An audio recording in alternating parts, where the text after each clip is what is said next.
요즘 헬스클럽에 가면 운동하시는 분들이 참 많이 있습니다. 특히 할아버지 할머니들이 나오셔서 그렇게 땀을 이렇게 흠뻑 흘리시면서 운동을 하시더라고요. 저도 그곳에 가면 아주 그냥 주먹을 불끈 쥐고 이를 꽉 물고 어떻게든 막 최선을 다해서 운동을 하려고 합니다. 그 벤치프레스가 있잖아요. 이렇게 누워가지고 그 역기를 이렇게 드는 겁니다. 막 그냥 어떻든 열심히 하려고 막 드는데 언젠가 어떤 분이 옆에서 이렇게 저를 보시더니 그 운동은 그렇게 하는 거 아닙니다 이러시더라고요. 그래서 제가 이렇게 올려다 봤어요. 그랬더니 아니나 다를까 이 팔뚝의 근육이 그냥 불끈불끈 하시더라고요. 그래서 이분이 도대체 어떻게 운동을 하시나 유심히 봤습니다. 이 프레스를 들 때 한꺼번에 열심히 하는 게 중요한 게 아니라 1초 안에 들고 서서히 내리라는 겁니다. 그걸 15번 연속을 하래요. 이게 한 세트. 이 한 세트를 3번을 연속하라는 겁니다. 제가 2세트까지 하다가 포기했습니다. 이게 근육을 만드는 게 그렇게 힘이 들더라고요. 그 스피드 스케이트 그 금메달리스트 이상화 선수가 있지 않습니까? 이상화 선수가 그 허벅지 둘레가 22인치래요. 잘 가늠이 안 되시죠? 날씬한 여성분들의 허리가 24인치 정도 되시는 분들이 있지 않습니까? 그러니까 얼마나 그 다리 하나가 굵다는 거예요. 그 근육을 만들기 위해서 얼마나 피나는 노력을 했겠습니까? 특별히 사이클을 그렇게 탄대요. 그 장충동에 가면 장충공원이 있죠. 장충공원에서 쭉 올라가다 보면 남산 국립극장이 있습니다. 글로 쭉 해서 올라가는 서울타워까지 올라가는 길이 있어요. 그 길 가보신 분들 많이 계시죠? 그 길을 자전거를 타고 올라간답니다. 입이 떡 벌어지죠? 경사가 딱 봐도 40도 이상은 됩니다. 그 길을 쉬지 않고 올라간대요. 이 근육이 어떻게 되겠습니까? 이거를 매일매일 연습하는 거죠. 운동선수들이 자기의 체력을 그 극강의 그 위치까지 끌어올리는 비결은 쉬지 않고 연단하는 겁니다. 지배하는 거죠. 뭘 지배합니까? 자기를 지배하는 거예요. 약한 것을 지배하고 포기를 지배하고 또 게으름을 지배하는 거죠. 이렇게 됐을 때 내가 체력적으로 다른 선수들과 차별화될 때 그때 뭔가 성과가 일어난다고 믿는 거 아니겠습니까? 오늘 사도 바울은 오늘 본문에서 아주 단순한 비교를 합니다. 말씀을 보면은요, 육체의 연단은 약간의 유익이 있으나 경건은 범사에 유익하니 금생과 내생의 약속이 있느니라. 육체의 연단은 중요하죠.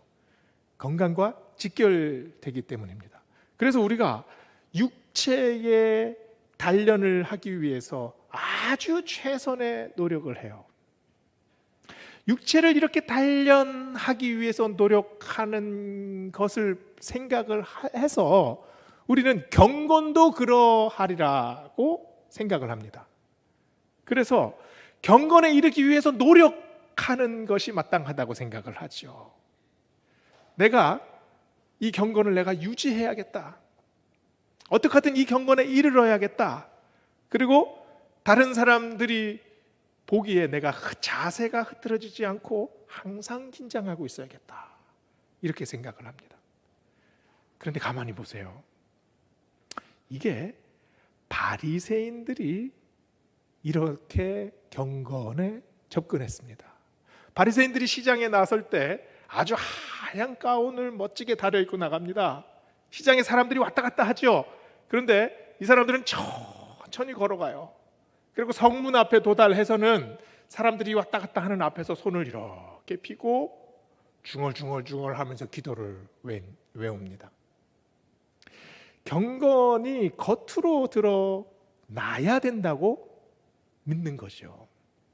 오늘 디모데전서 4장 말씀을 보면은요, 4장 앞부분에 어떤 내용이 나오냐 하면 그 유대 광야의 끝에 들어가서 절제하고 금식하는 사람들의 얘기가 나옵니다. 그리고 결혼을 금지하고 또 그래서 나는 그 쾌락에서 완전히 동떨어져 살고 있다라고 자랑하는 사람들의 얘기가 나와요. 그 사람들에게 사도 바울이 2절에서 뭐라고 말합니까? 양심이 화인을 맞아서 외식함으로 거짓말하는 자들이다 라고 아주 신랄하게 꾸짖습니다. 깨끗하게 살려고 하는 사람들 아닙니까? 구별해서 살려고 하는 사람들이에요. 그런데 왜 꾸짖습니까? 왜 이 사람들이 외식하는 사람들입니까? 왜냐하면 경건을 겉으로 드러나는 외피에만 강조했기 때문이죠. 겉모습만 강조했기 때문에 사도 바울은 이 사람들을 굉장히 신랄하게 비판하고 있는 거죠. 경건이란 뭔가요? 경건을 한자로 풀어보면 공경할 건과 삼갈 건. 그래서 우러러 보고 아주 조심스럽게 삼가는 마음, 이게 경건입니다. 한자어로 풀어보면은요. 근데 헬라어 원어로 봐도 그 단어가 그렇게 다르지 않아요. 경건을 헬라어 원어로는 유세베이아라고 말을 합니다. 유는 좋다 이런 뜻입니다. 세베이아, 두려움이라는 뜻이에요. 그럼 경건이 무슨 뜻입니까? 좋은 두려움. 두려움에 무슨 좋은 두려움이 있고 나쁜 두려움이 있겠습니까? 나쁜 두려움이 우리에게 오면은요, 우리는 움츠러듭니다. 그리고 자꾸 피하려고 해요. 어디든 숨어들려고 하죠. 그래서 나를 보존하려고 하는 것이 이게 우리의 본능입니다. 나쁜 두려움이 우리에게 다가왔을 때 우리는 그 두려움에서 자꾸 도망가려고 해요. 그러면 좋은 두려움도 있습니까? 마가복음 4장에 보면은요, 제자들이 예수님과 함께 이 갈릴리 바다를 가고 있는데 갑자기 풍랑을 만납니다. 근데 이 풍랑이 얼마나 센지 이 파도 소리에 아주 굉음이 나는 거죠. 그리고 파도가 작은 이 배를 덮쳐옵니다. 이 나무 판자들이 그냥 제각각 삐걱삐걱거리면서 그냥 제멋대로 노는 거예요. 금방 부서질 것 같거든요. 바람이 하도 거세가지고 이 돛을 세웠는데 금방 뒤집어질 것 같아요. 제자들의 마음이 콩알만해지죠. 예수님, 우리 지금 죽겠습니다. 그 배 밑에서 주무시는 예수님을 깨워요. 예수님께서 올라오셔가지고 파도야 잔잔하라, 바람아 잔잔하라 말씀하십니다. 이 마가복음 4장에 그리고 나서 이 41절에 이렇게 말합니다.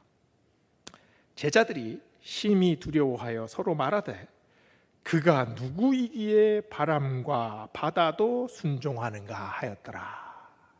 자, 이 말씀을 가만히 보세요.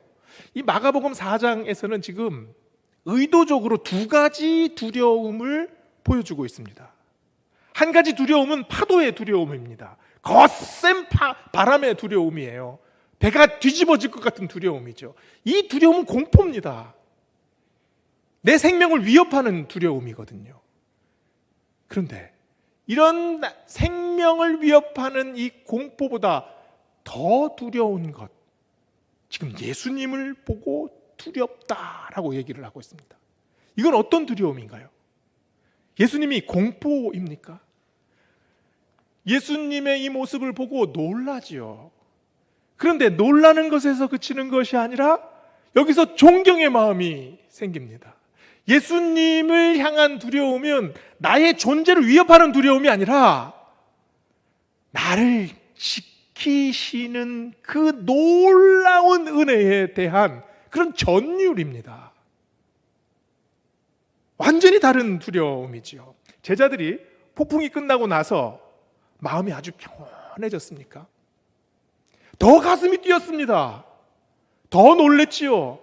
얼굴이 상기가 됐어요. 서로 바라보면서 눈이 휘둥그레졌습니다. 이분이 도대체 누구시냐? 이분이 하나님의 아들 아니시냐? 이분이 바로 예수님이시다. 여기서 고백이 흘러나오는 것 아닙니까? 이게 좋은 두려움입니다.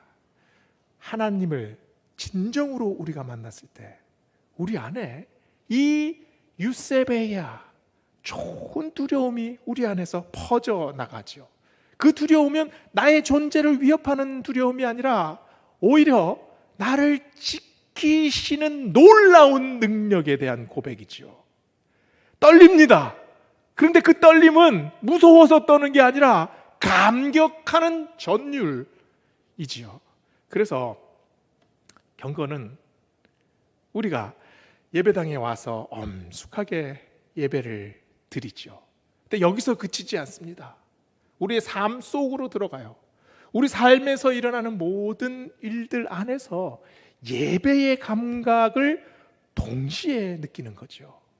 그래서 예배가 삶으로 이어지고 삶이 예배적 삶으로 이렇게 동시에 치환이 되는 거죠.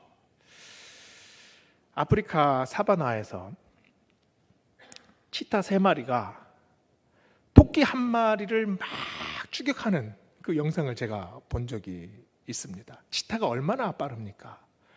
이게 그 다다다다다닥 하면서 이 치타 3마리가 뛰는데요, 이 흙먼지가 막 쫙 일어납니다. 토끼가 죽기 살기로 뛰어요.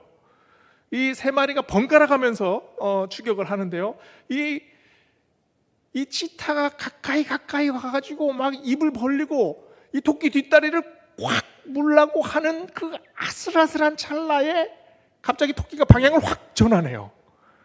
그러자 뒤따르던 이 치타들이 거리가 싹 멀어집니다. 근데 또 금방 따라잡아요. 이 과정을 몇 번을 거치면서 토끼가 방향을 확 전환하면서 가까스로 살아납니다.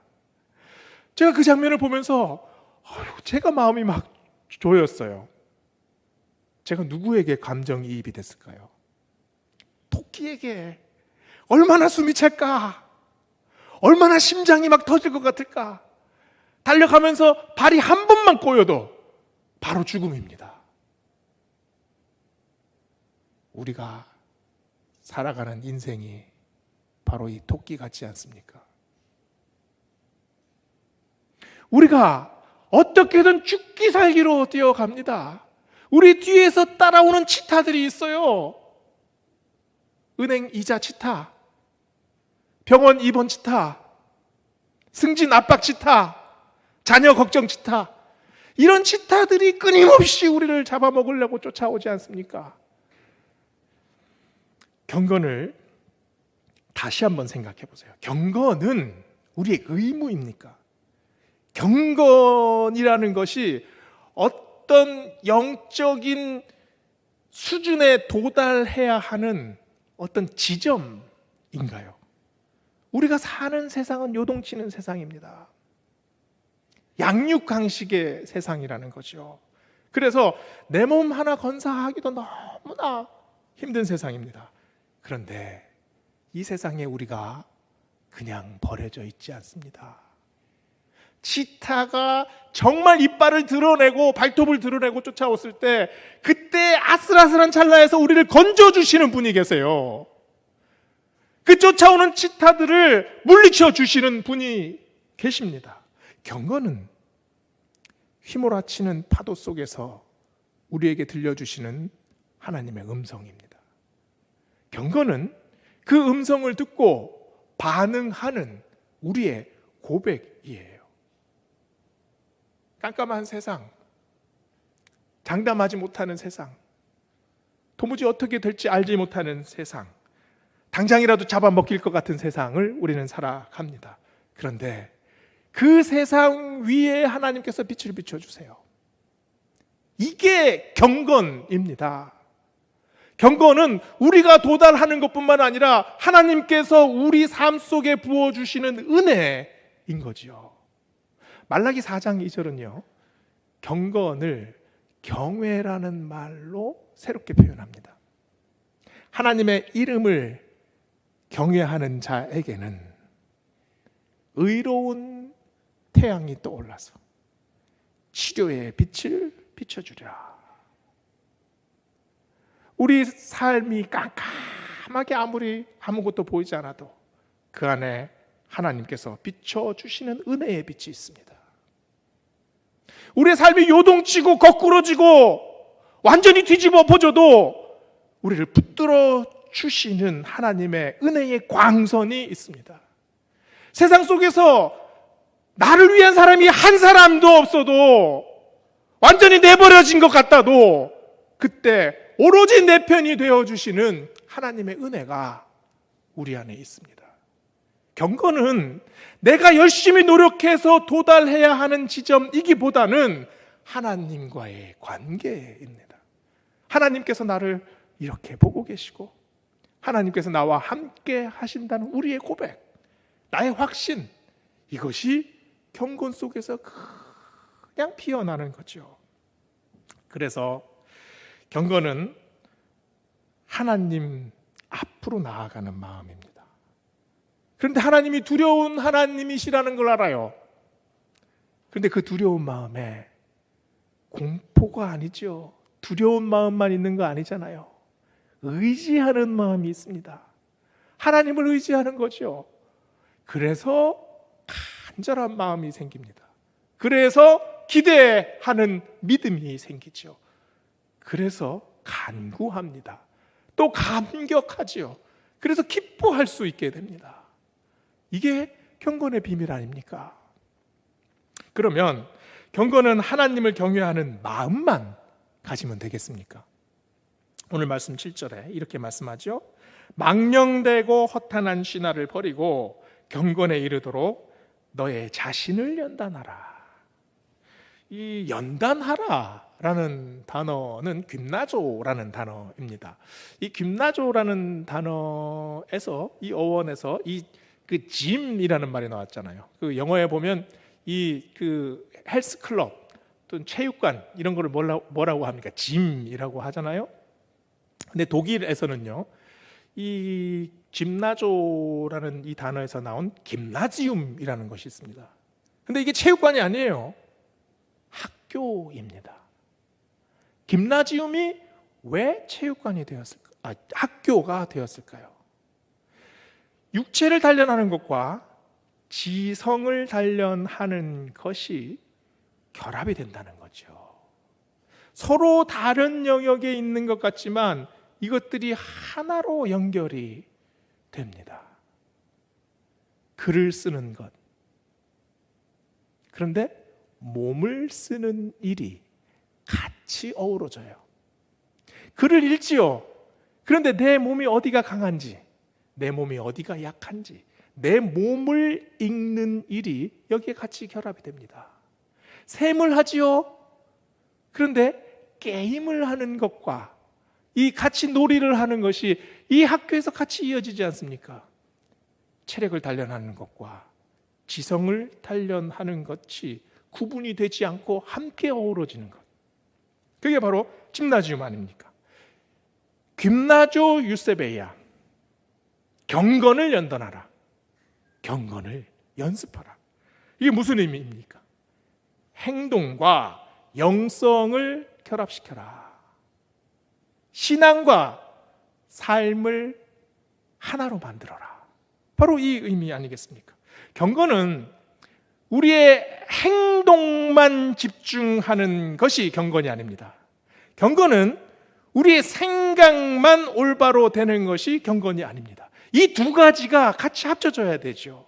나의 안과 나의 밖이 하나로 일치가 되어야 합니다. 경건한 사람은 자신의 삶을 늘 돌아봅니다.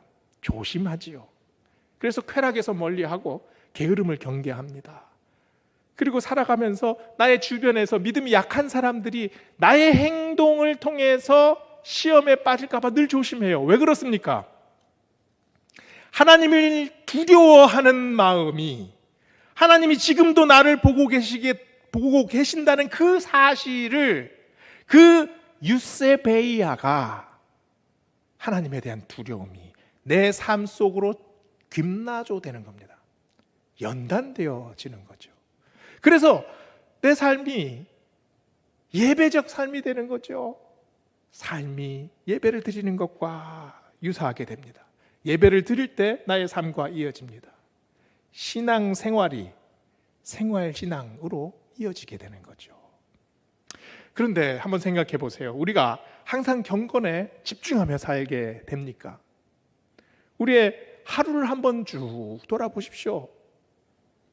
계속해서 경건할 수 있는 사람은 아무도 없습니다.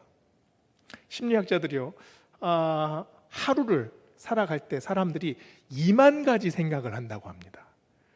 그 생각들이 사건을 만날 때, 사람들을 하고 얘기할 때 수없이 많은 생각들이 왔다 갔다 합니다.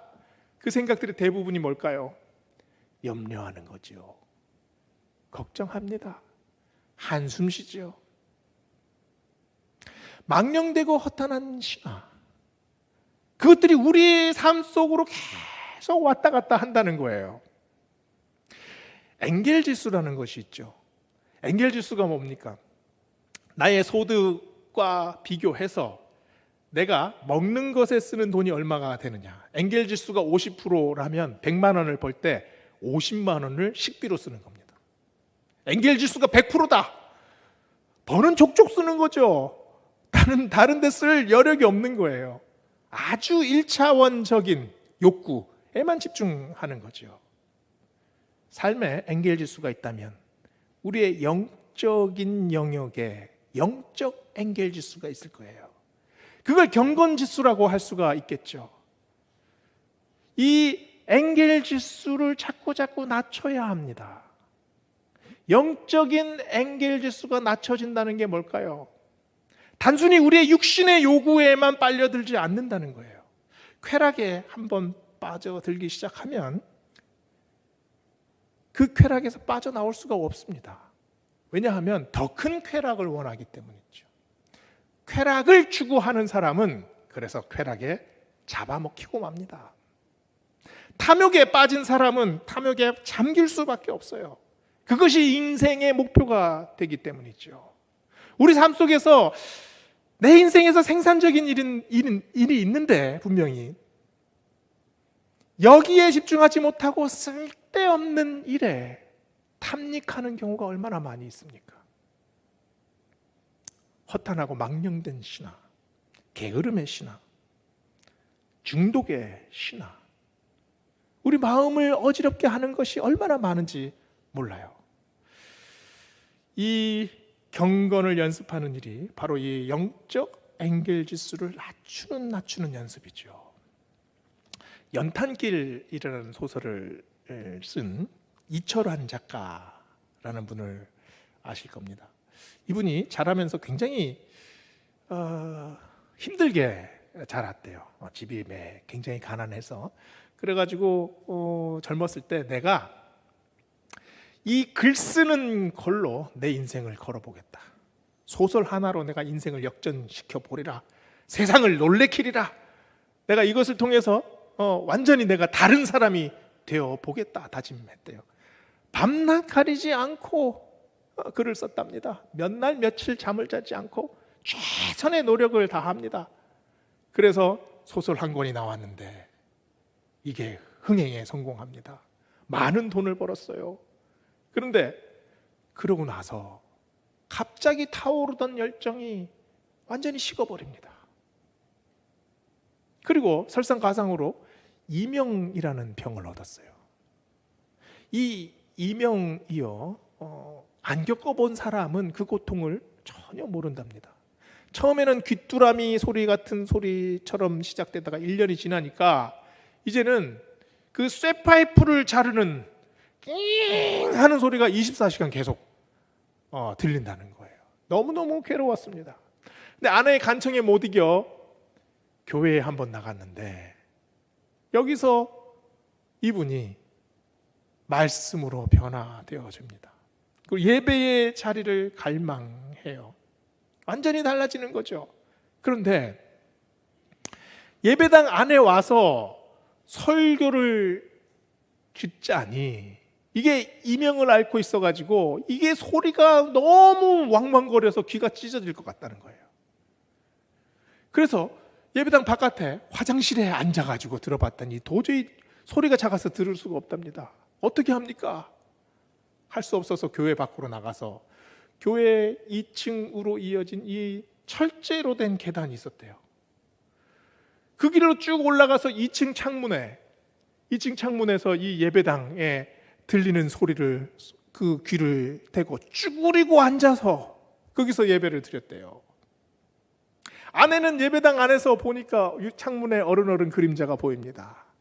남편이 지금 쭈그리고 앉아서 귀를 창문에 대고 설교를 듣고 있다는 것을 아내가 알지요. 예배 내내 눈물을 흘립니다. 이분이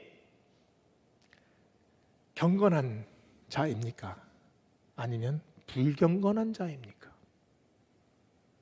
너무나 경건하지요. 다른 사람들이 봤을 때는 도대체 예배 그 벽에 딱 잠자리처럼 딱 붙어서 정말 뭐 하는 짓인가 싶을 겁니다. 창피하기도 하고 부끄럽기도 하지요. 그러나 그게 무슨 상관이에요? 나의 신앙과 하나님이 나를 보시는 것에 부끄러움이 전혀 없습니다. 예배당 밖에서 철제 사다리에서 쭈그리고 예배를 드려도 내 마음은 하나님을 향하고 있습니다. 이게 경건 아닙니까? 너무나 큰 경건의 모습이에요. 이분이 삶을 살아가면서 자기의 불안과 자기 불만과 또 자기의 욕망을 성공이라는 것에 확 태워버리길 원했습니다. 성공했지요. 많은 돈을 벌었습니다. 많은 사람들이 존경해요. 그러나 그 삶 속에 찾아오는 허탈감의 무게를 견디지 못합니다. 그러나 하나님 앞에 나섰을 때 다시 한번 자기를 바라보게 되잖아요. 하나님 앞에서 쭈그리고 귀를 갖다 대고 예배를 드리는 그 마음에서 하나님을 향한 경건의 모습을 우리가 다시 보게 됩니다. 경건은 우리 삶 속에 하나님을 느끼는 연습입니다. 이 경건의 연습을 하다가 우리는 실수할 때도 있죠. 때로는 나를 돌아보면 내 삶이 하나님 앞에서 자꾸 멀어지고 있다는 것을 우리가 깨달을 때가 있어요.